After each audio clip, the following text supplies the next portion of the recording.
Hey friends, welcome to the Planet X2 channel. My name is John. On this channel, we talk all things physical media, so movies, music, and books. If you're into that kind of thing, go ahead and subscribe down below for more of that kind of content. Friends, this is episode number 19 of the 5. I can't believe we've come this far. And I'm really excited about this episode, excited for you to have the chance to watch it. It's a great conversation I got to have with Branden from Cinefessions, and I really enjoyed this conversation. And it was a lot of fun, so I hope you enjoy it. I've been a big fan of Branden's channel, Cinefessions, for quite some time now. I've been watching for a long time viewer. He's got a phenomenal channel, so I want to encourage you to check it out. All the links will be down below for YouTube and Instagram. So check those out, subscribe, follow. Really cool guy, and he has some amazing hauls, and so you should definitely check out his channel. I really enjoyed this one, and I hope you enjoy it as well. So Branden, thank you so much for doing this episode with me. I really do appreciate it. Friends, I hope you enjoy this one. This is episode number 19. This, I guess, has to be my favorite episode of the 5 now because you brought up Jean Arthur. Yes. No one has brought up Jean Arthur, so instantly makes it my favorite. Right. So let's get back to horror here, the stuff that matters, right? So one of the times we went, I distinctly remember I would scream in the theater when a certain moment happens because it just terrified me beyond belief. A couple moments in this.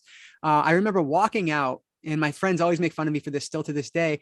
Somebody said the best part of that movie was when that little girl screamed. And of course, that little girl they were referencing was me. But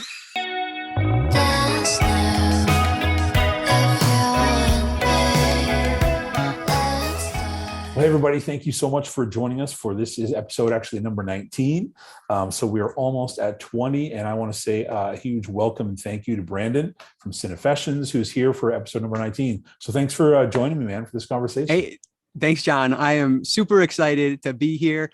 I watch your content all the time. I was thinking about it the other day. It's been over a year now since I started watching the content that you put out, which just is crazy to me how quickly the time flies. But I love all your hauls, and you have so many unique videos on your channel that I think are awesome. And so super excited that you asked me to be here and excited to talk some movies. Cool, man. Well, I remember I had been to your channel a bunch of times, and then you had commented about the fact that you and I are both into books as well. And so I was like, oh yeah, this is a good fella. And so I know we connected more on that. And so I started watching even more of your content. And so yeah, I'm a big fan of your channel, and everybody, just as you're watching, just so you know, all the links will be down below for Instagram and here on YouTube. So please do check out Cinefessions. It's a fantastic channel with really good stuff and crazy hauls. You have some amazing hauls, and I think it's Disc Replay. You get a lot of stuff from. Oh man, yeah, I love Disc Replay. I'm addicted. I almost don't want to watch those videos when you post them. There's a genuine part of me that's like so ridiculously jealous. I'm like, you find crazy stuff at that place. I know. That's a real thing. Cause like there's some hauls where I'm just like, how? Like I get so angry. I'm like, not angry, you know what I mean? But it's like, how did you find this? Like, oh, I'm so jealous. But yeah. And then on top of that, it's like, oh, well, now I have 10 more things I want to add to my collection, which is already enormous. And so it's like, yeah, that's a real thing. It's like, sometimes you just shouldn't click play. But it's true, man. Like your brain wouldn't know that you wouldn't want that until you saw that. So if I didn't see it, I won't want that. It kind of generates it. So, but you find crazy stuff. And there's sometimes where I watch those videos where you're, they're just putting it out, or it's in baskets to come out, and you found stuff. And I'm like, my favorite. I don't have anything like that around me. So right. Yeah. You do well though. You do well yourself. So the goodwill's fine here. Yeah. Right. Yeah. Well, cool, man. Well, we're going to do the 5 questions, but I do have 2 questions for you first. The first one kind of we already touched on is you are a big fan of books. And so if people go to your channel, they will see videos where you'll mix both of them, or sometimes it'll be a straight book haul. So for me, my channel is movies, music, and books. My first love is music. And so if I could only collect one thing, it would be music. I love movies so much, and my channel is primarily movies, but music would be the thing. When it comes to you, what's your first love? Like, what did you first start collecting? And if you could only collect one of them, where would you land? Yeah, so good question. So I actually first started collecting books. I didn't really start. I had a DVD collection for a while, but it was mostly like because I was younger. So my parents would pick me things up, and then I was in high school, so I didn't have much of a job to buy a lot of extra things. And so I had some DVDs, but nothing major.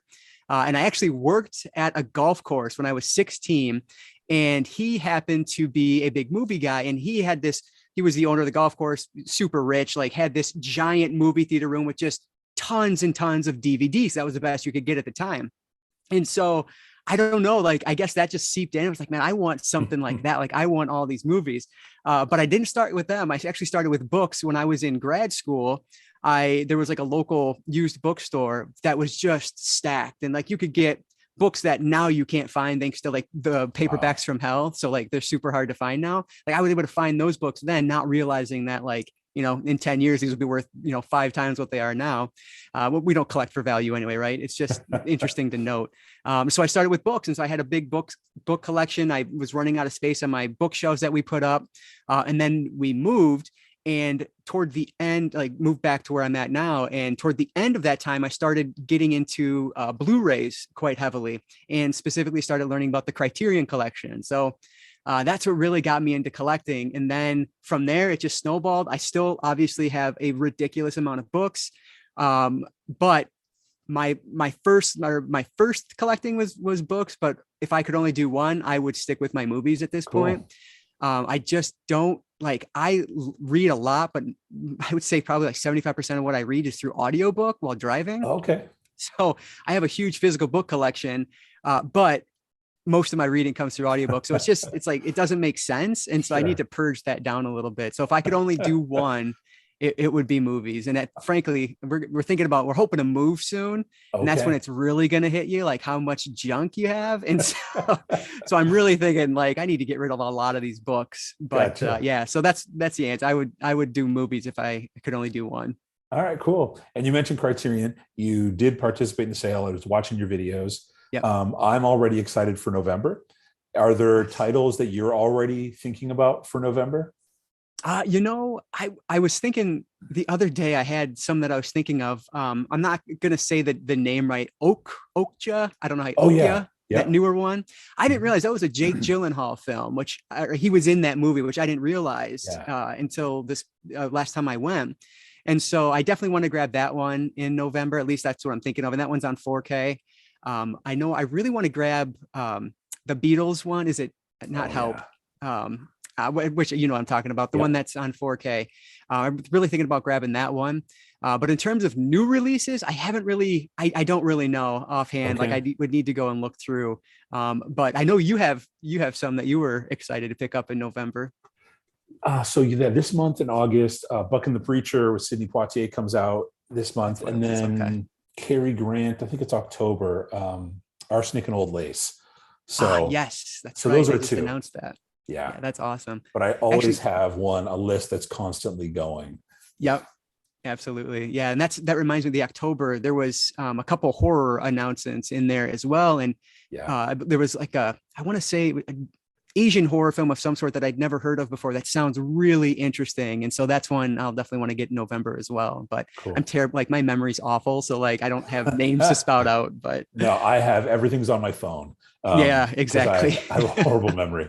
As soon as we had kids, like my vocabulary got cut in half and my memory was shot. So right. Maybe that's what it is. So my daughter, she'll turn 4 next month. And I just feel like my memory, I used to memorize, dozens of pages of dialogue for shows. I can't remember anything anymore. So I'm going to blame my daughter. That's a good point. Seriously, man, I was leading a staff meeting. It was maybe 2 months after my daughter was born. And this is a number of years ago. And I was sitting there trying to remember just like basic normal words. And my kid didn't sleep for like the first 2 years, at all. So, and she's taken maybe 3 naps in her life, like doesn't nap, doesn't sleep. So I was a zombie for years. And I remember sitting in that meeting going, I don't know, just basic, common, elementary level English anymore. And go for it. Blame it on your kids, man. Exactly. Cool. Well, man, thanks for doing this. I'm looking forward to hearing what films you've already warned me. We've got some horror coming up. So all of you horror fans, you're going to be pleasantly surprised. And so anyway, I'm looking forward to this. So for those of you watching for the first time, I've got 5 questions and all of my guests respond to the 5 questions with 5 films. And so we get to talk movies, learn a little bit about the person, the YouTuber, the collector, and also get 25 film recommendations. So I am looking forward to it. I do have pen and paper, like always. So yeah, here we go, man. First question. What 5 films have you most recently seen? Awesome. Yeah. So I've been doing a lot of like screener discs recently. And so half of these are that. So the first one, I actually just released the review of it today on the channel. This is Weekend Warriors from 2021. So you look at this and you're like, why would you even be interested in that? Well, I have a partnership with Mill Creek. And so this was one that they ended up sending over. Okay. And I was intrigued by it because of the bear on the cover. And so I usually like survival movies. Unfortunately, this really wasn't a nature survival film. It was so basically we follow these 2 kids who witness a crime in the woods, and they're tracked by this group of guys who consider themselves weekend warriors. They go out and do like war games every however often, once a year or whatever. And so that's really who they're trying to survive. There is nature elements, but it's not anything like I was hoping. And it's a low budget independent film from 2021. It's not great. It wasn't for me. I didn't really enjoy it all that much, to be honest with you. The acting is kind of all over. Like they very clearly cast like local police force to play the police officers in the film, which is like cute, but not great for, trying to deliver an emotional impact. Sure. So yeah, I don't know. This one, not too terribly much more to say about Weekend Warriors. Not for me. Okay. Probably not one you want to put on your list, but Sure. yeah, so that was a screener disc. And then these next 2 are as well, but I actually enjoyed these. These are very niche audience. But if you're that audience, which John, I know you're not, but if anyone watching is that audience, you might be interested. This is Bloody Muscle Bodybuilder in Hell, which is better known. I'll probably just refer to it as the Japanese Evil Dead. Okay. So this one's from 1995. And this was from a brand new line that is basically trying to be like a new boutique label. So a new Scream Factory really is what you could compare it to. And this is shot, it looks like shot on video, but it's actually Super 8 from the mid 90s. The director took like 15 years to make this movie and finally released it in like 2012 ish. So it's going to be like, I won't even show the back because it's not very work friendly, but just a lot of like body horror. It doesn't look realistic. It's super low budget, but it's fun.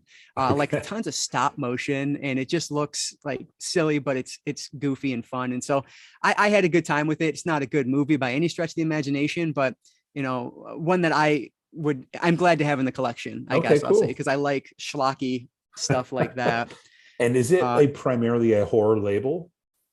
Yeah. It looks like that's what they're going to be doing is like super low budget, a lot of shot on video stuff. Okay. Their most recent one that's coming in the end of August is actually from 2004, but it's super low budget as well. So that one's everything else has been older than that though, like 80s and 90s. So I'm intrigued to see what else they do. It's just interesting what they're releasing. It's like these movies probably just should be forgotten or would be forgotten otherwise. And so to give like a boutique spin on them is just interesting. And then this one is the Necrophiles, another one. I'll just show the cover here only. But again, this is a true shot on video horror film from the mid 90s.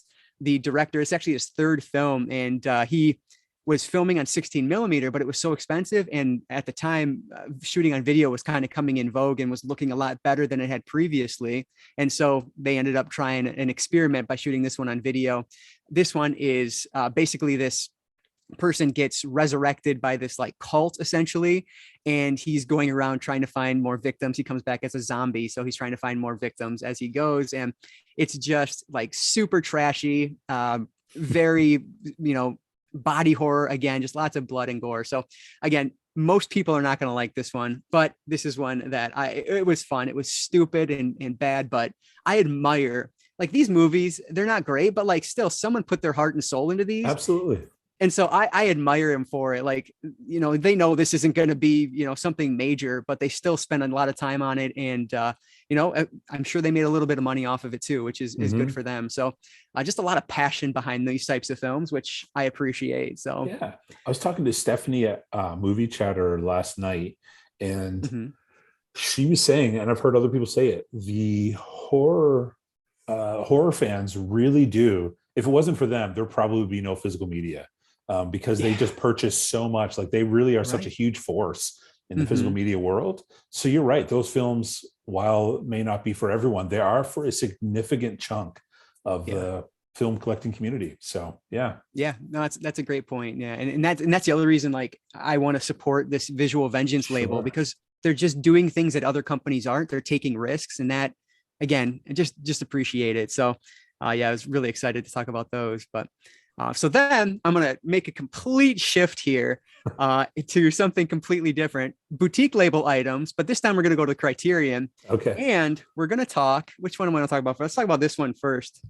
So you might be familiar with both of these. In fact, I know you are, because I know of them thanks to you. Okay. This one is from 1937. Oh yeah. Make Way for Tomorrow. So this one's directed by Leo McCarey, who, like, shame on me for not knowing Leo McCarey's name until the other day when I watched this movie.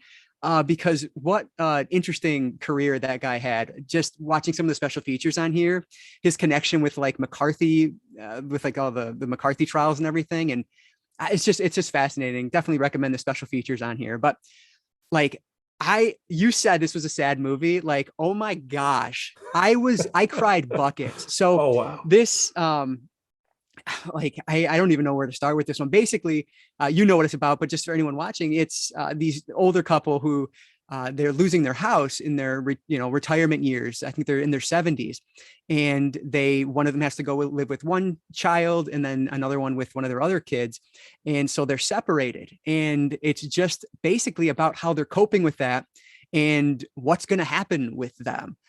So it's a very simple premise, and I'm going to be 100% honest with you. At the beginning, I was like, John had a miss for me. This isn't working. It felt very like a stage play being filmed, which, again, I don't watch like a ton of movies from the 30s, which I'm trying to do more and more of, especially now, having watched this and the next one. But like, just the film went on, so it felt a little like jilted. I don't know, just odd at the beginning. But then, you'll know what I mean. Then the phone call happens for early in the film, and it's just much like the people in the film, kind of the people playing bridge or whatever. They have a turn. Like, me as a viewer had a turn, and it's just like, it goes from, wow, like, what a character, you're ridiculous, to, oh my gosh, like, wow, like, it just gets real. And I cried buckets. Like, it is just the saddest film I think I have ever seen. And it is absolutely stunning. It was so well made. Like, the end shot just makes me want to tear up just thinking about it. And then I love the Criterion artwork on most things, right? But this, now having seen it, like, I don't know that there's a more perfect piece of art, cover art, than this one, with them walking. It's just, you were spot on with this recommendation. So thank you so much. I absolutely loved this. It's such a beautiful film that everyone should see.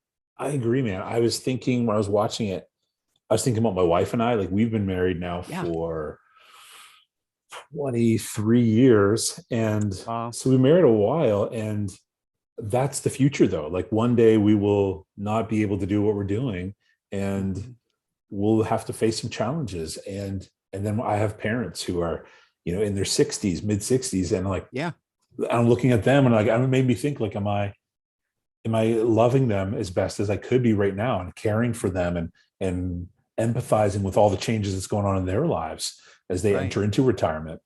So it really does kind of open your eyes to your own life and then your parents' life. Yeah. So I loved it. It is sad, but I did enjoy it. Thinking about, like, they were 50. They're celebrating their 50th anniversary in this when we are introduced to these characters, and just the idea of living with someone for 50 years, going through, I think they had 5 children together, going through everything, and then having to be separated. It's insane. Like, it was so emotional for me. And then, like you said, I also have parents in their mid 60s, and it's like, man, they're getting close to this. Obviously we live in a different time. 70 today is much different than 70 in 1937, but still, like, they're getting up there. And it's just like you said, it just really makes you think about your own life and how it affects you. And one of the special features was talking about how, like, even I have to forget what was, I think it was Peter Bogdanovich was talking, and he talked with some guy who was in his late 90s, and he's like, what does it feel to be, 95 years old? And he said, I feel exactly the same as when I was 25. I just look in the mirror and I say, who is that guy? Because I don't recognize him. And so on the inside, you're going to stay the same. Obviously, you're going to grow and you become wiser, but you stay who you are today, you'll still be the same person. And so just thinking about that, and it's just how helpless you must be at that point. It's just, it's heartbreaking, but it is wonderful, like cinema. It's just good. So yeah, so good. I loved it. Good. And so then I actually wanted to grab some more McCary films, and there's 2 more in the Criterion Collection. I actually haven't gotten a chance to watch those yet, but another one I watched because I knew I was coming on here to talk with you, John, is this one here with Jean Arthur. There you one go. of your favorites. Awesome. History is Made at Night. So this is another one I picked. I honestly, I had it in my head. I was like, I want to watch all 5 of my recent watches. I want to be films that John recommended or talked about, but I only got to these 2. That's awesome. So like this one was so good also. And this is from 1937. And like, I didn't really know what to expect. I was kind of coming into it just to see who Jean Arthur is, because I don't know her, I didn't know her until this. But I see why you like her so much. Like, she is just wonderful. Yeah. It's so great. Oh, that's the other thing I wanted to mention. Like in Make Way for Tomorrow, the daughter in this was born, I think, like around the same year as my grandmother. And so just trying to, like, again, just putting yourself in their shoes, even though it's from the 30s, like, you can connect to that. I watch action movies all the time. Like I watch, big dumb stuff, horror movies, and I'm able to connect with that film from the 30s. Absolutely. And so, yeah. So people think they can't, like, just give them a shot, and I bet you'll be able to. So anyway, this, like, I didn't know what to expect coming into it, but was kind of blown away by how many different, like, genres of film this tries to touch on. So we start off with basically what felt like film noir when we're introduced to our, like, 2 main characters. And then it moves into basically the middle half is almost a rom-com, him trying to track down, this woman that he loves. He just met, a night before, but he clearly has feelings for her, and she for him. And then at the end, it's a disaster film. And it's like, what just happened here? Yeah. It's crazy. But what's remarkable about it is just how well it works. Like the fact that all of these things come together and make just this wonderful film. Like Caesar is one of my favorites now in film. Like, just such a great supporting character. Just the best friend of the character. So yeah, like, it was so well done. I loved the transfer on this Blu-ray. I thought looked so great. I want to watch more 30 films. I actually have 2 lined up over there. The other 2 McCary films lined up to go hopefully sometime this week. So yeah, it's just like 30 films have kind of just won its way into my heart this week. And so I just want to keep going. Cool, man. Yeah. So thank you so much for these recommendations. Like, I would I'm never glad they worked out. have picked them up. Yeah. So if you don't mind, I want to ask you, what would you say is your favorite Jean Arthur role? Probably the one that introduced me to her. So I watched Mr. Smith Goes to Washington for Jimmy Stewart because he's a legend.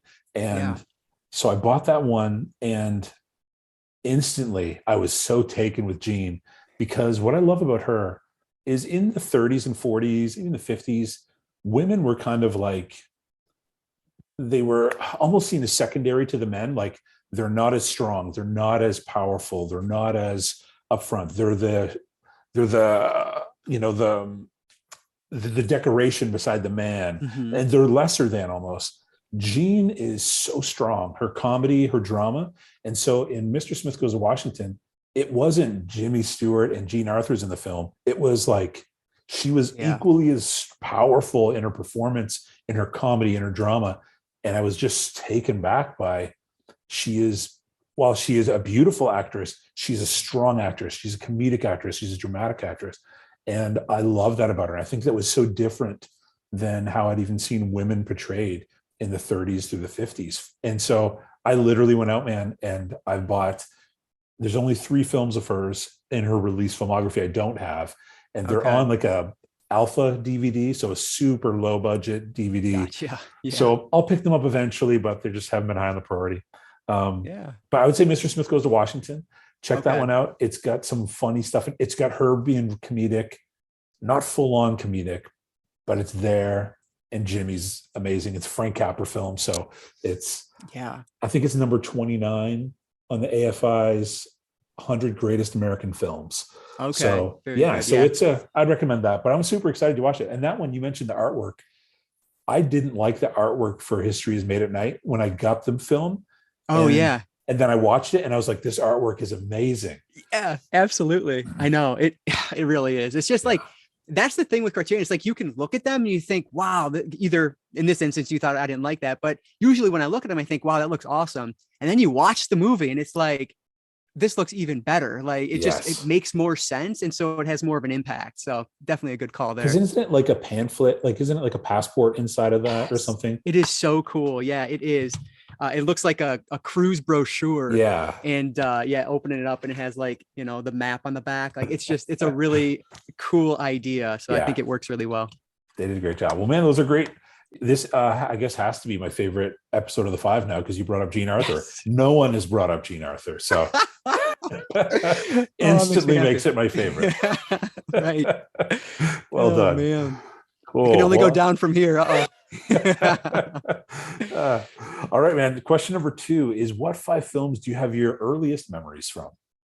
All right. Yeah. So I don't know what my brain does. Like we were talking about this a little bit earlier, just how my memory is terrible.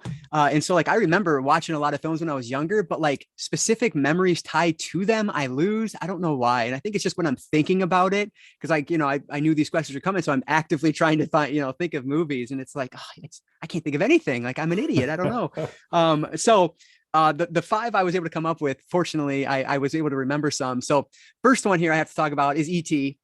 This one, so I have the 4K, which you actually, I don't even doubt, it's actually not even open. I haven't opened the 4K release. I got this one not too terribly long ago. But this is a movie that the VHS tape I had, and I would watch that VHS tape over and over and over again. And if I'm not mistaken, I want to say it was a colored VHS tape, maybe an orange one. Maybe I'm making that up, but that's what I have in my head, is that it was a colorful VHS tape that I had. And so I would just put that on over and over again and just watch it all the time. And I loved it so much. Now I haven't actually watched this in a number of years now, so I don't have any specific things about it. One thing I always stuck with me, probably because it was scary and I've always liked horror, is when E.T. is first found in the shack in the backyard. Like that always, I would replay that over and over again. I just loved that. So so that's just a classic. What else is there to say about E.T.? So I love that movie. So that's the first one for me. It's E.T. Yeah. And then next up, so again, VHS memories. This is Batman 1989. Oh, yeah. First off, an amazing movie. This will forever be my Batman, Michael Keaton. But this is another one I remember very vividly. We would go up to my uncle's cabin, or not, it's not a cabin, it was his house up north. And he would have not a ton of VHS tapes, but he would have a number of different ones. And the one I always would put on over and over and over again was Batman, just because what's not to love about Batman?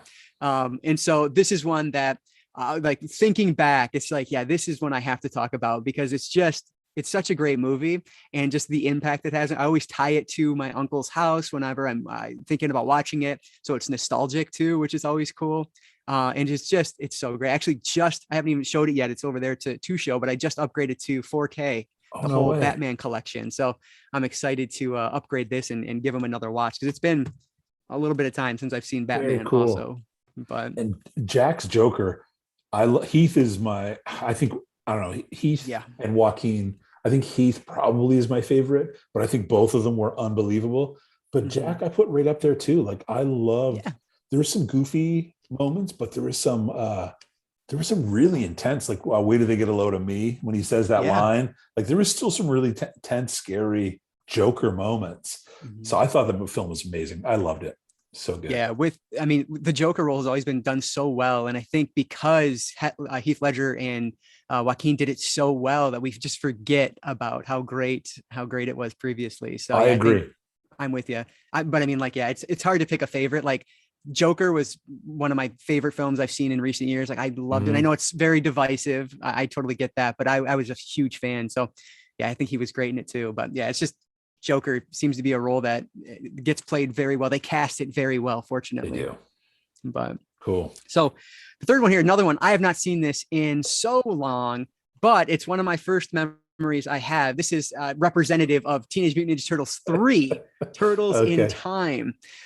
So what I remember about this is it was one of the first movies that we went to go see in theaters. And so this was out in 93, I believe it was, if I'm not mistaken. And this is one that I would have been like 7, 8 years old.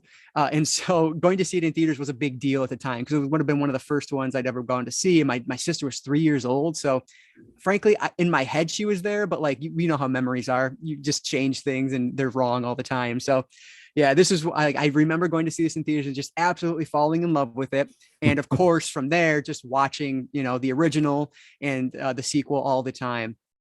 But number 3 stands out just because it's like 17th century Japan, right? It's like this samurai setting. And so it just stands out as unique to the rest of the series. So that's the one, like when I think of this trilogy, I always go to that one just because of it being such an early memory for me and that crazy setting. But wow. I need to revisit this as well, just because it's been so long. It's usually people's least favorite of the trilogy, but well, I've never seen the second and third. The first one, though, it's the only VHS that my brother and I owned that was a legit VHS. Everything else was recorded off the television. Yeah. And my brother and I watched that first one religiously. And to this day, we're in our early pushing mid 40s. Mm-hmm. And at least I would say 3 to 4 times a week, still, we will quote that movie because that movie is, and we'll just say it because we know it makes the other guy laugh. Right. And so like when we're saying goodbye on the telephone, we'll say, give me 3 or something stupid, just because guys in their 40s shouldn't be quoting that movie. And so it makes us laugh. But the first one, man, I own that one on Blu-ray, and I've got very good memories to that one. Yeah, great movie. And I just enjoy the trilogy. It's just fun movies. So you gotta love them. And then this one here. So another one, again, you're not getting a lot of unknowns from me, but Lion King, 1994. This is one that I distinctly remember my dad, for whatever reason, had like the cassette tape for this. And so I remember listening to the cassette tape just over and over and over again. They had it up in their bedroom and I would just always go up there and listen to it. I have no idea why. He didn't have a lot of cassette tapes, but this is one he did. And so I feel like I actually listened to the music on this before I watched the movie. And so when I watched the movie, I'd already knew all the music. And so it just made it more fun for me. And it's such a good film. This is one that holds up exceptionally well, which you can say with, 99% of Disney films, right? But this one just always holds a special place in my heart because of that stupid cassette tape that I would listen to over and over and over again. So yeah, it's just a great movie. Actually, this is the 3D Blu-ray version of it. And so yeah, not many people do 3D anymore, but it has this awesome slipcover, so it stays in the collection. But yeah, so That's another one I just have very early memories of, mostly because of the music for it, which was just fantastic. Cool. And then last but not least is The Indian in the Cupboard from 1995. So you can tell, like, very, this was around the time I'm between like 6 and 10 years old, because I was born in 86. So I'd been 9 when this one came out. And the reason this one stands out to me is because it was one of the first that kind of got me into reading a little bit.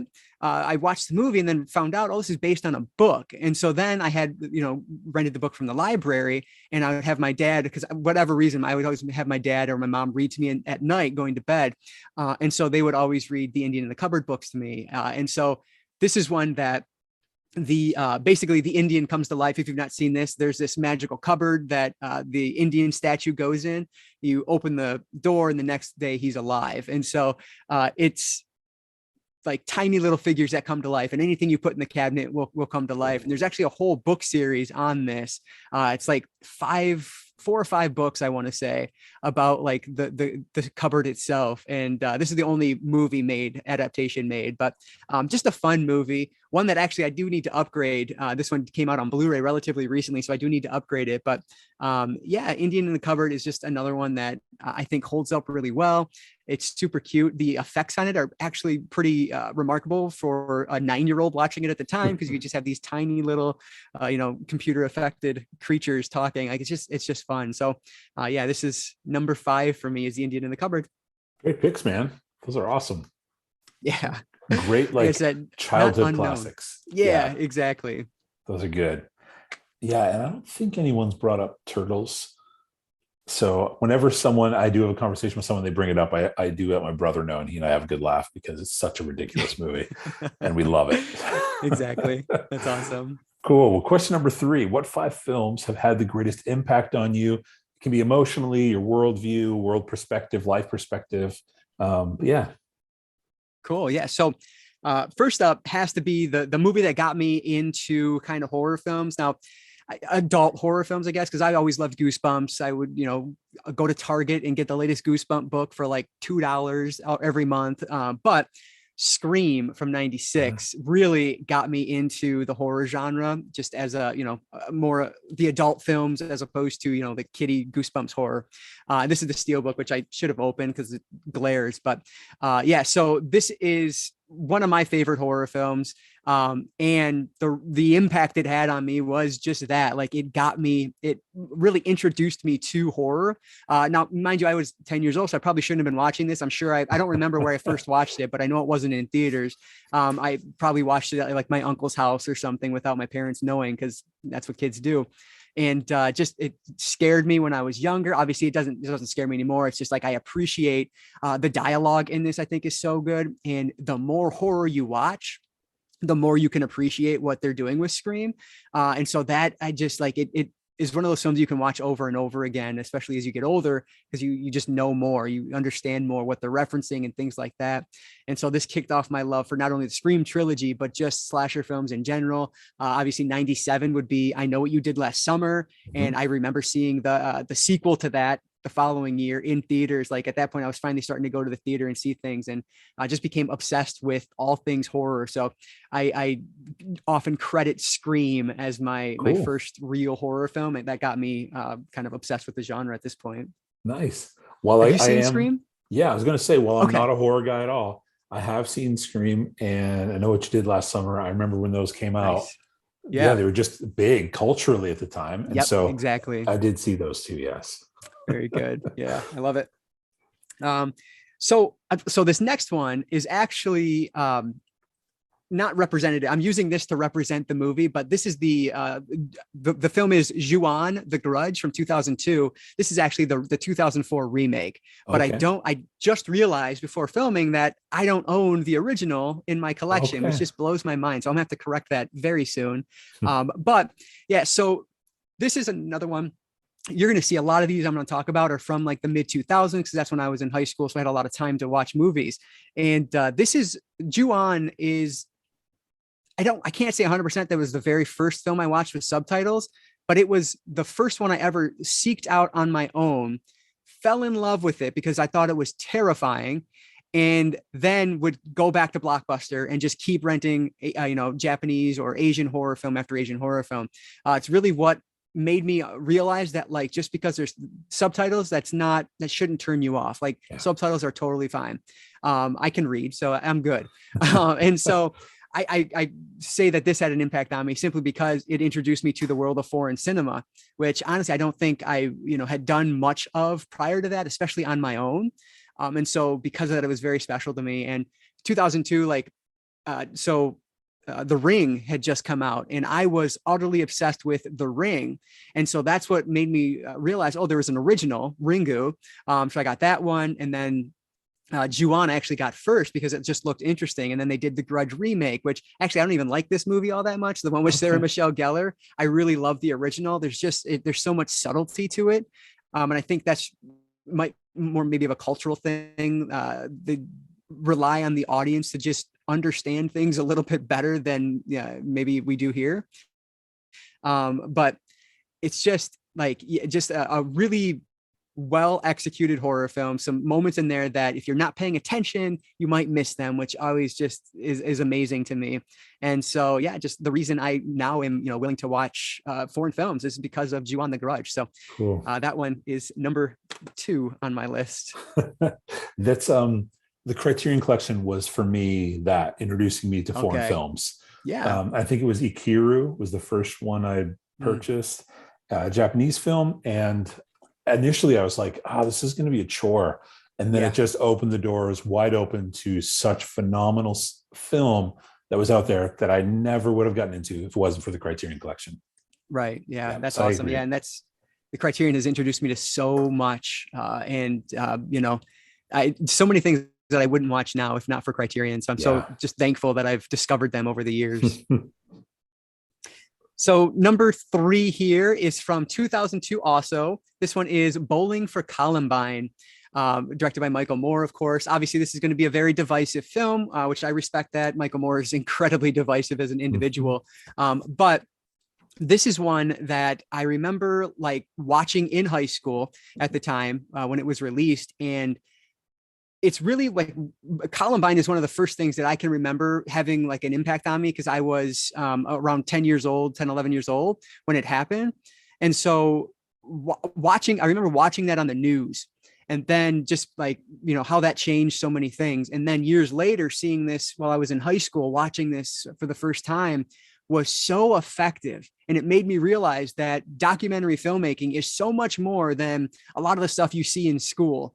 Right. And so I was so fortunate that I think it was my English teacher actually put this on for us to watch, and so moved by it. The footage, there's some things that you can't unsee, I always say. And one of those things for me is just the footage in the school of the event going down. And it's just horrific. And I saw that for the first time really here, at least when I was old enough to understand what was going on. Obviously you see it, you know, when you're younger, when it was actually happening, but in a much different light. And so just Bowling for Columbine really just introduced me to documentaries as something that I absolutely love. And I'm a big documentary fan now. Bowling for Columbine is still one of my favorites of all time. Yeah, so it's just a super powerful film that had such a huge emotional impact on me. I remember crying in class, which you don't want to do when you're in high school. You know, you're a guy in class, you don't want to be crying. And so just a huge impact there. And then the discovery, I guess, of documentaries can be so much more than what I'd been introduced to prior to that. So yeah, just wonderful film in my book. Wow. I didn't even know that was on the Criterion label. Yeah, and actually, I haven't even opened this one yet, but I've seen this movie, you know, more times than I can count. And I need to check this out because there are some special features on here that I've been meaning to watch. And so definitely one I want to go through in full and see what Criterion has to offer with it. Yeah, absolutely. Interesting. Cool.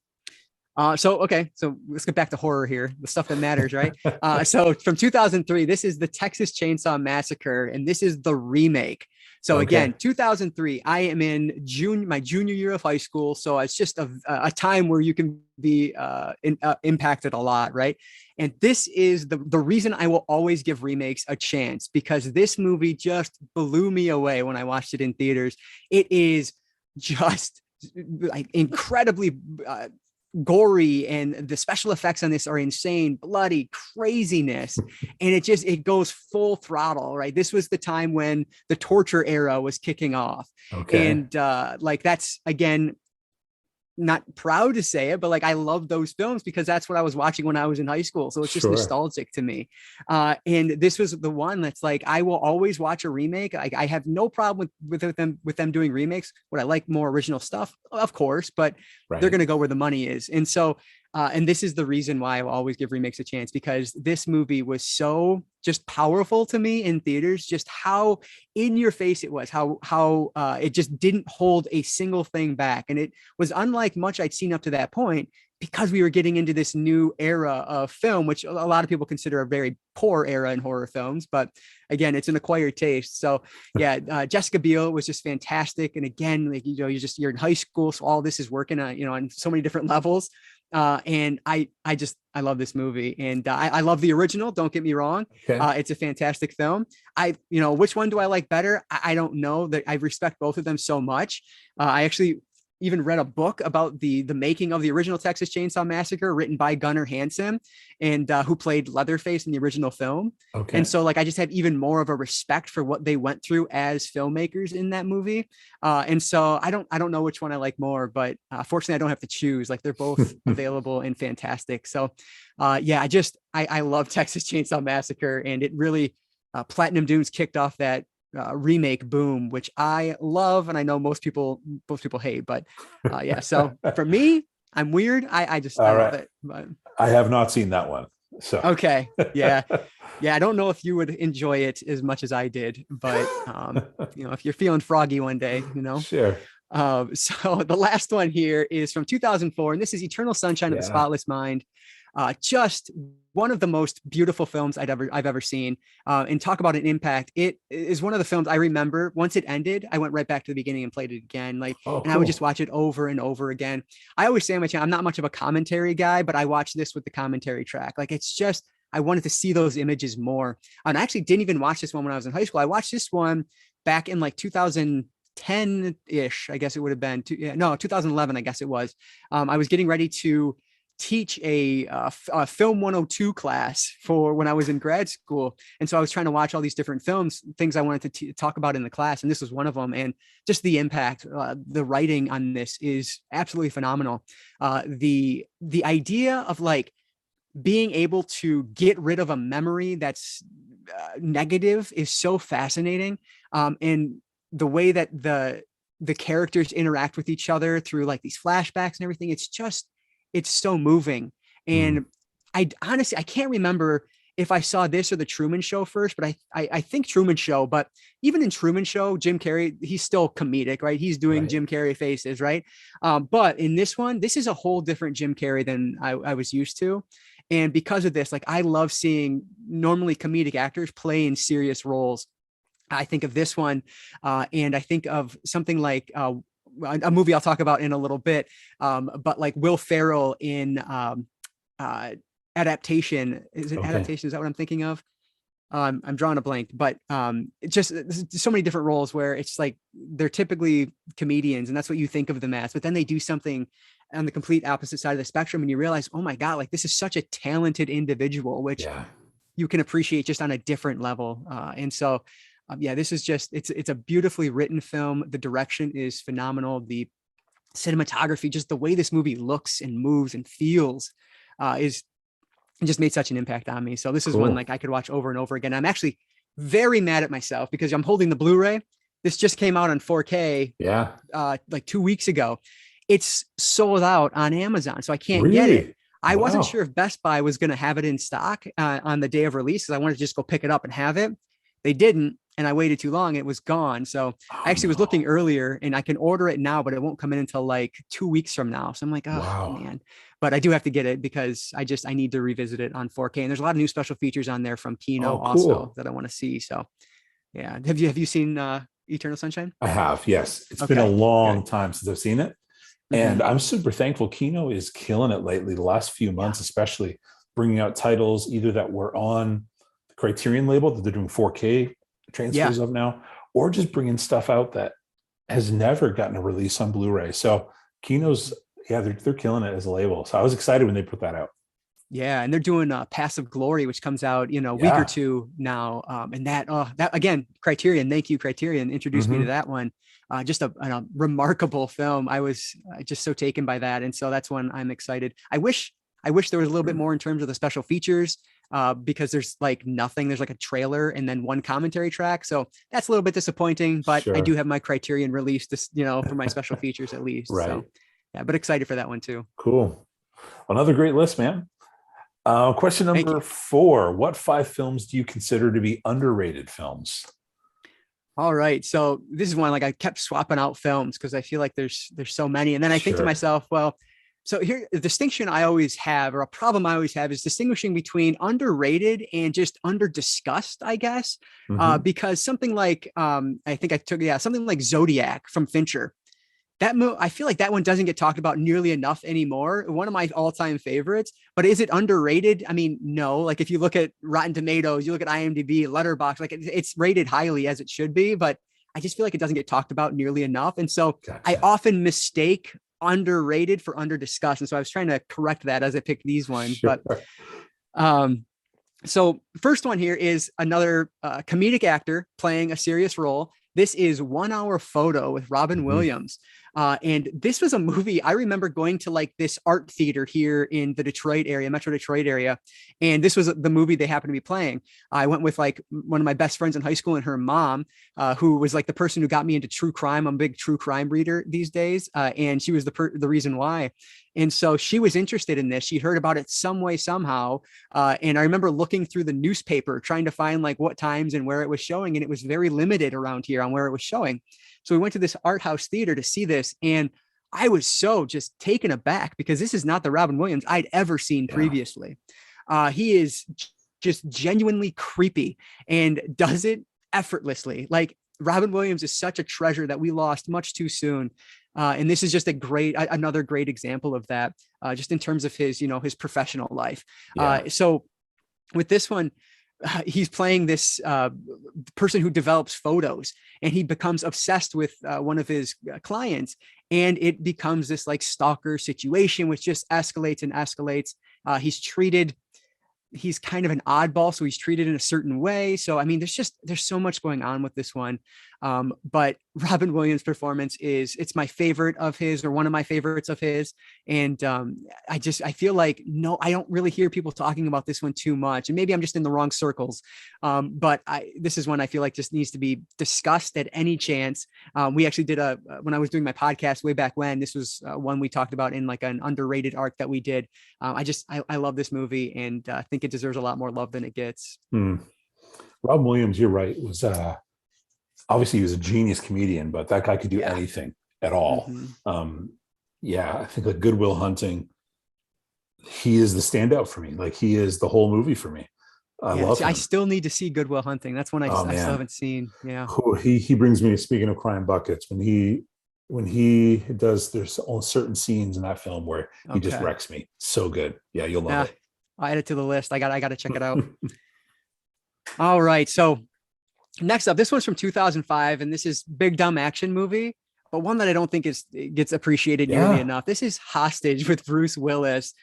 So there are two I could have picked for this. The other one is 16 Blocks with Bruce Willis, and Mos Def is actually his co-star in that. And Mos Def is fantastic. Like, it really he's is so good. But I just decided to go with Hostage for whatever reason. And basically with this one, we're following Bruce Willis is kind of this hostage negotiator who has fallen on bad times after an event in the big city. And so now he goes to this small town where he's like the sheriff or whatever, leading things. And there is this home invasion that happens, and he is called to the scene. But there's so much more that goes on behind the scenes with this one than just, a home invasion, him trying to talk him down. And I think that's what makes this one so memorable for me. It's so weird, but I remember watching this in my uncle's basement. The very first time I watched it, I was like, we used to play cards at my uncle's. And so I may have drank too much one night. So I stayed at his house, and I was in the basement, and his TV was broken. It was an old tube TV, and it only played black and white. I watched this movie for the first time in black and white. No way. And I will never forget the sequence. There's a moment where one of our antagonists are walking out of what looks like, or they're walking out of flames, basically. And seeing that in black and white is just one of those movie memories that won't leave me. And so ever since then, I've loved it. Obviously, I've seen it multiple times in color as it's supposed to be seen. It's fantastic. I read the book that it's based off of. And honestly, the movie's better than the book, which I don't often say, I guess, but this is one that I think there's enough changes between the book and the movie that the movie really stands on its own. And it's just, I think, a better film. So this is one I know Bruce Willis gets kind of poo-pooed nowadays for all of his low budget stuff. Obviously, we know what's kind of going on there with him now, which is really sad. But just going back just a little bit, you're going to get some great Bruce Willis here with the 16 Blocks and Hostage. So totally agree. Yeah, like I'm so glad that you like this one too. It's just so fun. It's a great movie. I'm glad you mentioned 16 Blocks. I never hear anyone talk about that, and Mos Def is incredible in it. I love him in it. Yeah. He's so good. Yeah. Like I honestly, I can think of I think he was in Be Kind Rewind as well, if I'm not mistaken. And I thought he was good there, but honestly, I didn't love that movie as much as I was hoping I would. And so 16 Blocks is really, when I think Mos Def, that's what I think of. I know obviously he's a musical artist first, but he's fantastic in that. Yeah. Those are both great picks. You're right. There is some great Bruce Willis stuff out there that kind of flies under the radar, but it's really great. Yeah. Exactly. And I'm not an expert by any stretch. Like, I need to see more of his stuff like that, but it's a good place to start if you're looking for kind of one of those things. Two good places. But so number 3, this one is Accepted from 2006. So this is just like, it almost is like a stoner comedy, but not really. But that's the kind of the vibe it gives off. This is another one I saw when it was relatively new. I remember renting this one from Blockbuster back in the day. And it's just, not only is it hilarious, but I really think there's actually some like good ideas and heart behind this that make it stand out. So we're following and Justin Long. I absolutely love Justin Long. He's great. I'm such a big fan of his. And he's just this incredibly charismatic guy. And he is not going to get into college, which is going to be a problem for his family. And so he basically gets together with this group of people and fakes a college. Like they create this fake university. And just obviously it's not realistic. Like what happens here would never be able to happen in real life, but it's just fun the way they do it. And, they try to make it seem like it could be real. And so him and his friends, they come up with this fake university, but then it's supposed to be like just the 5 of them or whatever, 5 or 6 of them. But then something happens and it kind of explodes. These letters go out to other people who are trying to get into a university. It's the only university they're accepted to. And so it just becomes this big deal for them because they don't have the grades or the money to get into college. And so they end up going here to this university, and it, basically becomes, how long can this last? That's kind of the whole premise of this. And just like some of the ideas in here are some things that we see in colleges nowadays, like some of the class types that they talk about, and just some of the ideas with like really being yourself, finding out who you are and just running with it and going with it and accepting it. So I think there's a lot of heart in this that might often get forgotten about. But to me, this is a movie that I really love, and I don't hear it don't hear it talked about all that much. So accepted from 2006. Cool. That speaking of Bruce Willis and Justin Long, the Live Free or Die Hard is my favorite Die Hard film. Oh, and I really? think Justin Long pushes it over the edge for me. That makes it my favorite because their dialogue back and forth I thought was absolutely hilarious. Yeah, I like that one. I know it's another one. I feel like it's not usually people's favorite, but I had a good time with it. I've only seen it once, but I remember really enjoying it. So Kevin Smith's in it. He's like lives in his mom's basement. I think there's some really funny stuff in it. Yeah, great stuff there. Absolutely. So next up for me is one of these films that not only was it underrated, but I feel it had an impact on me because I saw it in theaters. And sometimes when you go to the theater, mind you, I'm not a theater expert. I haven't been to the theater since like 2016, I think it is. Like it's been a long time since I've actually gone to the theater. But sometimes you go and you have the wrong audience, and that's what happened with this one. So I didn't like it. Then I rented it at Blockbuster again. I'm going to reference Blockbuster all the time tonight for some reason. And so this is The Strangers from 2008. Brian Bertino film. So this is one that I watched the second time and just fell in love with it. Like home invasion. This is a home invasion film. So basically we are following this couple who are having a rough night. And so they're going up to this cottage up north or this house up north. And all of a sudden they get a knock at the door and they say, is so-and-so home? And of course they're not. And then things just keep happening. And it eventually becomes this home invasion thriller. They're trying to survive the night. And it's just the way it's handled. There are so many moments in it that just took me by surprise when I watched it.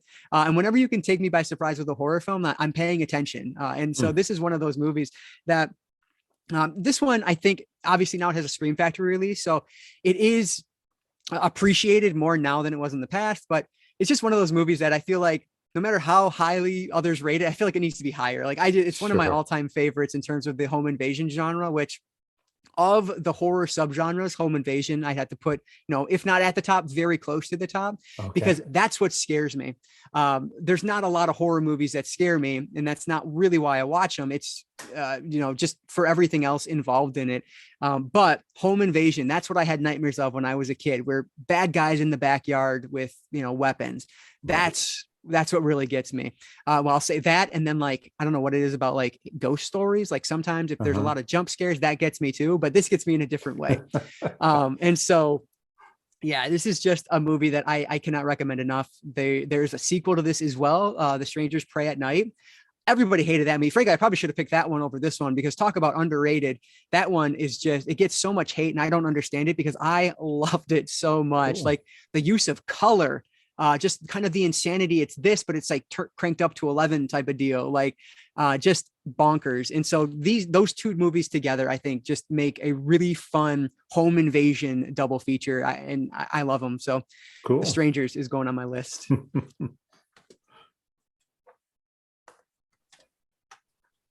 All right. So last but not least, this one is from 2016. And this is probably of all of these, the best kind of description of underrated. This one is another one just gets hated by people.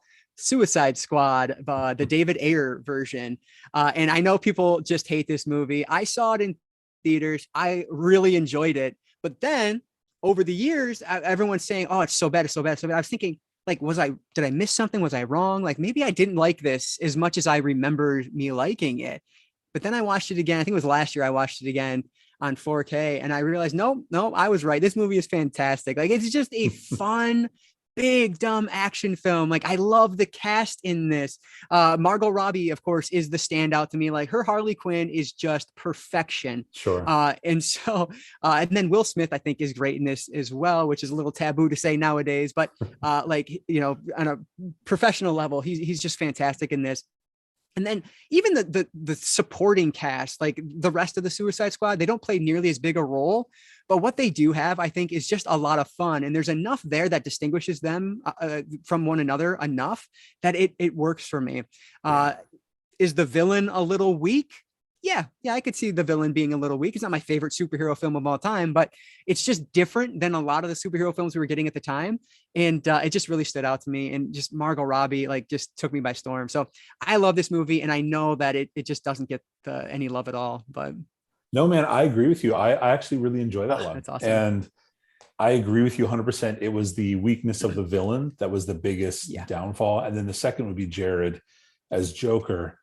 And I think I wanted more. Like, I don't think he had enough screen time.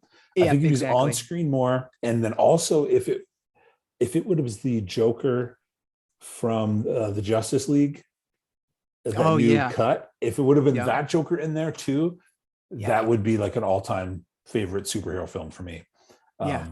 So I agree with you. I think it's way too much hate. I think it's a solid film.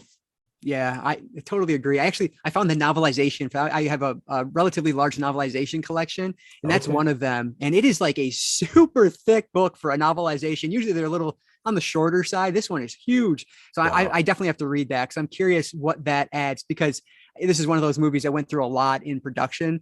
And so I'm just curious kind of what's in the novelization versus what we ended up with for the final product. But I'm glad to hear some more love for it. Yeah, I think it's great. And I will say with Jared, when you're following Heath, like, that was an impossible task. Yeah. And it was almost like he was the sacrificial lamb to pave the way for, like, Joaquin to have just a clean slate. And then Joaquin crushed it. Like, absolutely. Yeah, it was one of the greatest performances I've ever seen. But I think Jared, because when he came out in the in that reissued Justice League, that newer cut, everybody loved him. Like, everyone was totally cool with his appearance in that. And I think he just followed Heath. It was a tough spot for him to be in. Yeah, exactly. And I know there were some things that came out during filming about just him as a like on the personal level that kind of rubbed people the wrong way also. So that could have had a bit of an impact on how you see him in the film too. Totally. One of those unconscious bias type things. But I thought what they did with color in that film, it was such a colorful, like, it was so good. And that's why it looks so great on the 4K. Like, I bet it does. It looks so good there too. So yeah, it was awesome. I bet it does.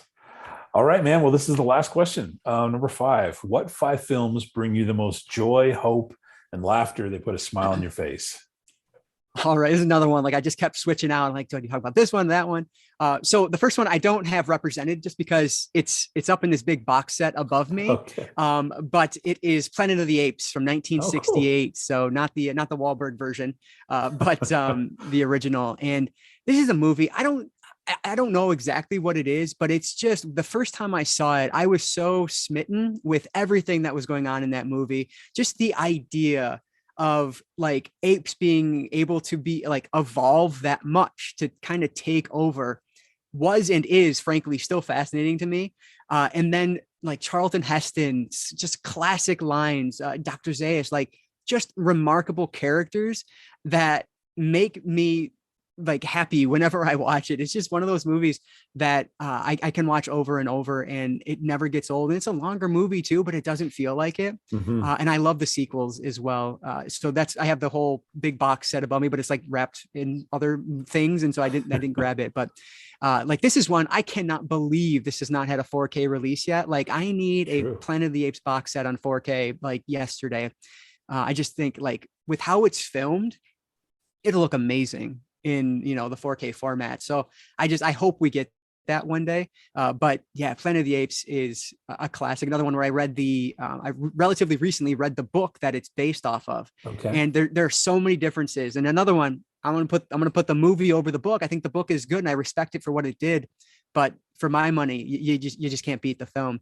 And the sequels I think are so great. Also, I just love the world of Planet of the Apes, the whole franchise, the comic book series. There's multiple runs, but some of the more recent runs that they did, like 10 years ago, but I think they were just so well done. Also, just such a fascinating universe that I could get lost in, you know, forever. I just love the idea. So that's number one for me. Cool. Planet That's a of the good Apes, pick, the original. man. Good pick.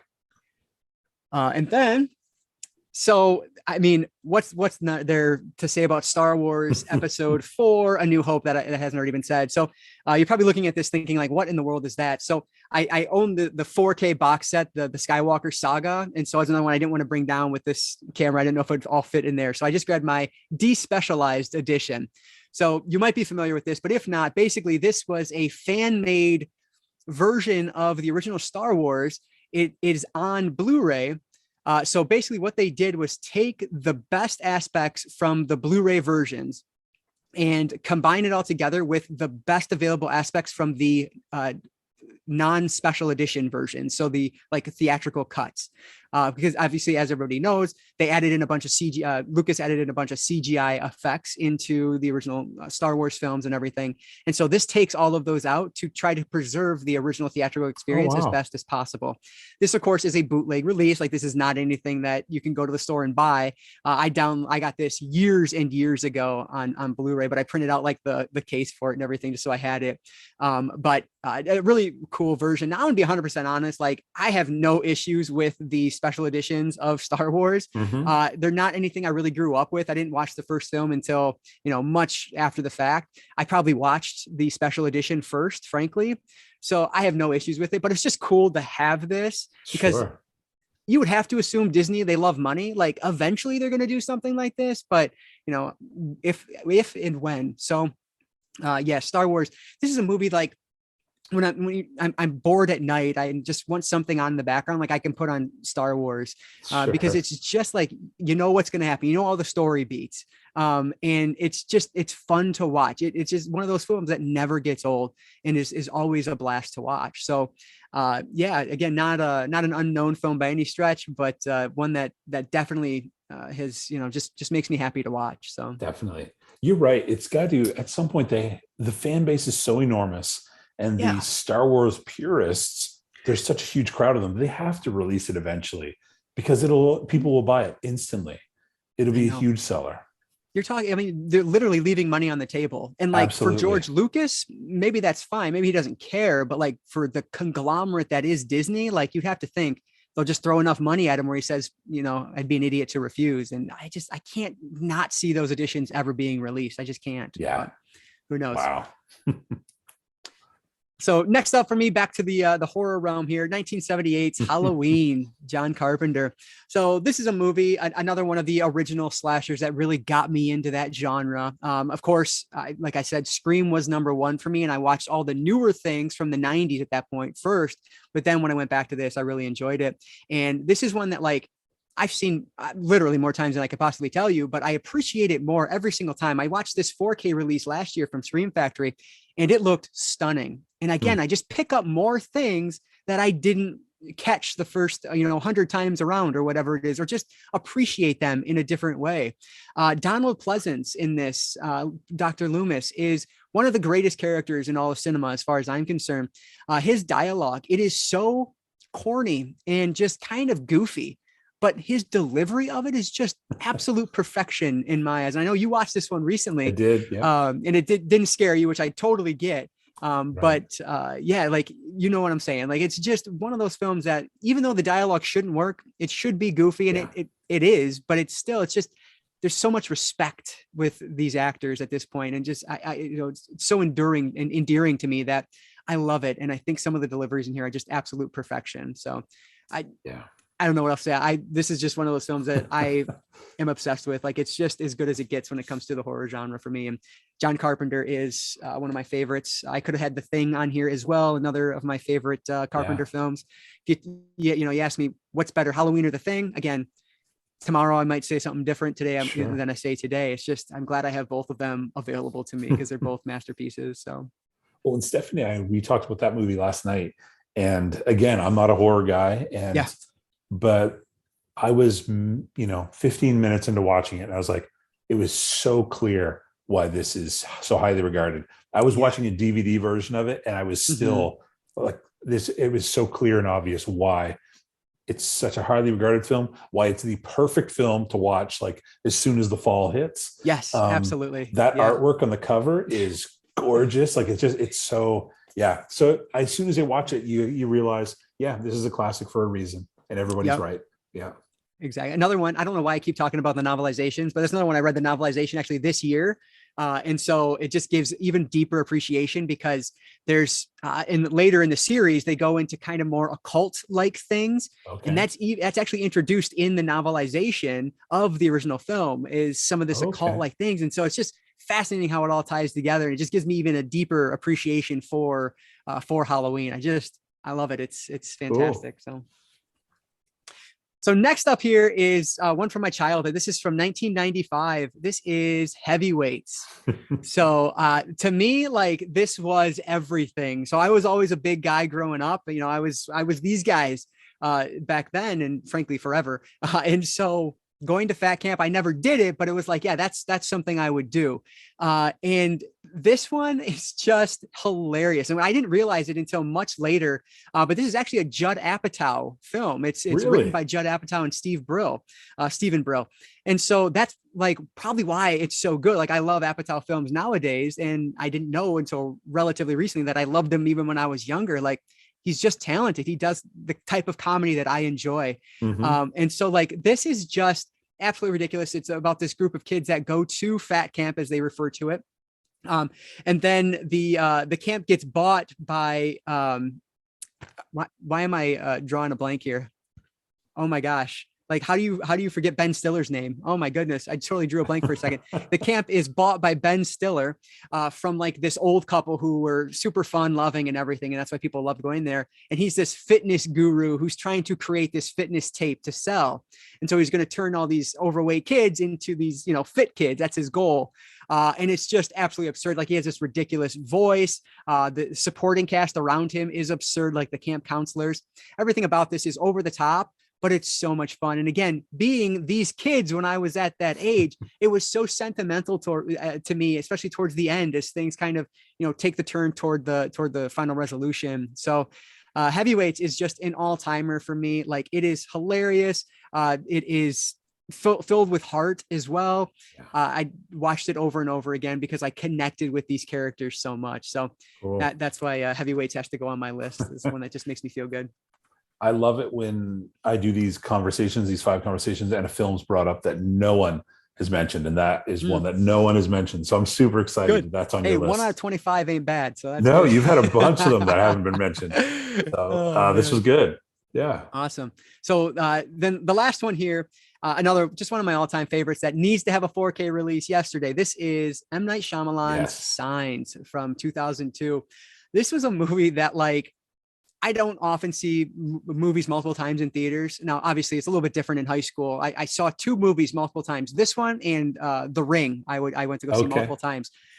But this movie always stands out for me because one of the times we went, I distinctly remember I would scream in the theater when a certain moment happens because it just terrified me beyond belief. A couple moments in this.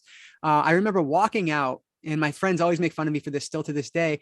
Somebody said, the best part of that movie was when that little girl screamed. And of course, that little girl they were referencing was me. But We just happened to be at the right That's place at the right hilarious. time walking out. So yeah, like it's just one of those films that hit me in the perfect way. It horrified me. I would still consider this horror. Like I actually don't have it in my horror section anymore, but I used to always call this a horror movie. Because there are just a couple of sequences that the first handful of times I saw them, they always gave me goosebumps and literally made me scream out loud at points. It's just fantastic. I love the script here. Yeah. Like Mel Gibson, Joaquin Phoenix, one of my all-time favorite actors. And this is one of the main reasons why, like one of the first things I ever really loved him in. And just the banter, the dialogue between these two brothers, like they have that moment when the kids are sleeping on their laps, and it's just Mel Gibson's character fighting with, his faith and kind of trying to deal with the situation at hand. And Yeah. it's like, I get goosebumps now just thinking about it. Like, I love it. It's just so well done. M. Night Shyamalan was cemented. I'd seen The Sixth Sense. I hadn't seen Unbreakable, or maybe I did by the time I saw Signs, but it really cemented M. Night Shyamalan as one of my favorites. And unfortunately, The Village didn't quite live up to what I was hoping it to be. That's when I really do need to give a second chance, though, because I think I've only seen it in full once when it was in theaters. So I need to give that one another shot. But yeah, just simply for this one, Sixth Sense and Unbreakable, I always put M. Night Shyamalan as just one of my favorite directors. This is just alien invasion done the best way possible. I get it. Yeah. There's plot holes like that. That's fine. I don't care. Like, I was so taken by this. I'm not to get like super I'm not a religious person at all, but I think the religious aspects of this, the faith-based aspects of this, I think play so well, even to someone like myself. Like, you don't have to, like, they're not pushing anything. It's not an agenda that's being tossed out there, which I respect more than anything.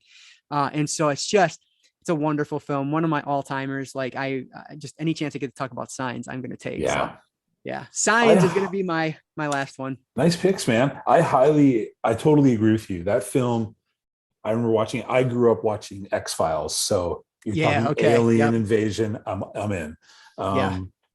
And there are a few moments that get me, that make me jump. And they're not even like that scary. It's just exactly. But it makes you jump. And I agree that him being, I think he's not a priest, he's some pastor, I think, or something. Mm-hmm. That faith-based stuff was super heartfelt. Like, you watch him wrestle with everything that he's dedicated his life to, his belief in the existence or non-existence of God. Yeah. And going through what he's going through. That film did a great job of making me scared, interesting me in an alien movie, and grabbing my heart. It just was all around. He just crushed it, that film. Yeah, totally agree. I think Gibson's portrayal of Graham is just spot on too, because you see that emotion. He's not putting on anything. It's in his eyes. See small moments where it's him dealing with his faith, and I think it's effective and it works. Yeah. And like you said, it's not scary, but like the things that make me scream in this they wouldn't even be considered jump scares, really, because if you look at a traditional jump scare, this is not what they are. Right. It's just the whole setup around it. The kids, using Spanish to tell the kids to move out of the way, and then it happens. And there is some musical beat in there as well, but it's not a traditional jump scare. You want jump scares, you see something like Insidious, those are jump scares. This is not that. And so it goes to like the brilliance of M. Night Shyamalan and how he's able to make these scares feel like jump scares, even though they're kind of sustained a little bit. And it's really the atmosphere that leads up to it. So yeah, it's great to be, talking with you of a like mind with Signs and a lot of these movies that I talked about today, because a lot of people just don't appreciate them. So it's been a lot of fun. Well, I'll tell you, Mel Gibson, I know it's not, he's gone through enough that people, it's not in vogue to like or appreciate Mel Gibson. Yeah. But I'll tell you, the other film that I saw of his, I actually love his stuff. I'm a huge fan of his art. But the other one that I saw that it was real, it went beyond acting, was The Beaver. I don't know if you've seen that. I have not seen that, but I'm definitely adding that to my list. I need to.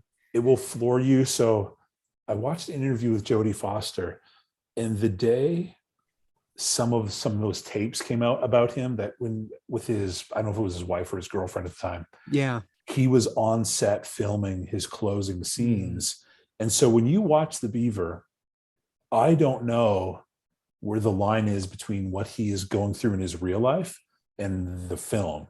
And it must have been torture for him to do the film. But even Jodie Foster said, but what he gave to the film is stunning, heartbreaking. Yeah, I highly recommend that one. It's a great one on mental health. And so I appreciate those I need films. to see that. Yeah. I feel like they sold that one incorrect. I feel like what I remember from the trailers, it was being sold as a comedy of sorts. And so that's like, I remember, I think it came out when I was working at Family Video. So I remember it coming out on home video, and I just never picked it up because it didn't look like something that was super interesting. But now that you say that, I'm definitely adding that to my list. I got to check that out. Definitely not. The cast is unreal. And it's definitely not a comedy, but I remember the first image that came out when that film was being shot was Mel Gibson running around with a puppet on his hand, which looks goofy and silly. And it is the opposite of goofy and silly. So yeah, highly recommend it. And if you like Gibson and Signs with that real emotion, The Beaver is the next one I think of for that one. Awesome. Good. Thank you for that. I appreciate it. Well, man, Brandon, this is awesome, man. I really do appreciate it. I am a big fan of your channel. You have a very eclectic collection. You are a horror guy, but you also have a ton of other films. You do have the books. You're super knowledgeable. And so I always enjoy watching your content, man. So for you doing one of these episodes is a lot of fun. And I do appreciate you taking the time to do it. And so I do want to encourage people to head over to your channel if they haven't already. But anything you got coming up on your channel that you want to let people know about, or recurring segments? Yeah. So first off, this has been amazing. So thank you for talking with me. It's been so much fun. These are movies that I love, and we just don't talk about them all that much. And so it's been a lot of fun to talk about them. And thank you for the comments about the channel. I really appreciate that. In terms of anything coming up, nothing, I guess, specific. I just have kind of random things going all the time.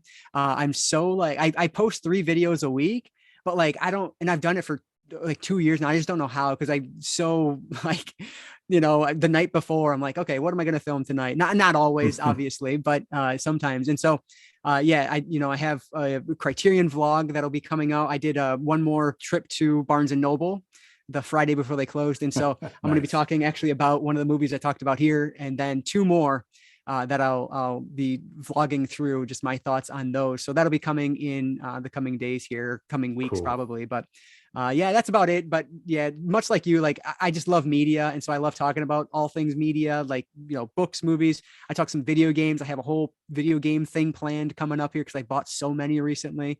Just anything media I'm into. So yeah, if you're into that and you haven't checked out the channel yet, if interested, definitely go for it. So thank you, John. This was awesome, man. Thank you so much. Good, man. Like I said earlier, such a fan of you and what you do. So thank you for always giving me some just incredible movies to watch. Cool. Appreciate it. Well, the thing that's great about your channel is your personality. You're positive. It's upbeat. It's fun, but also really thoughtful. Like you're really well read. You've well watched. And so in film. And so it's a really cool balance of just fun and thoughtfulness. So, keep it up, man. I'm a huge fan. So anyone who's watching, please do check out the links below. All those links will be there. Check out Brandon's content, and it's really good stuff. So thanks so much, man, for taking the time at the end of your day to do this. I appreciate it. Yeah, absolutely. Thanks again for having me. I appreciate it. Cool, man. Thank you. Well, there you have it, friends. That's episode number 19, and we've got something fun in store for episode 20. So I hope you check that one out as well. I want to say it once more time. Branden, thank you so much for doing this episode. This was so much fun. I really, really do appreciate you taking the time to do this. Again, friends, check out his channel, check out his Instagram. All the links are down below. Thank you so much for watching this episode. As always, I really do appreciate it. So take care of yourself, and we'll see you next time.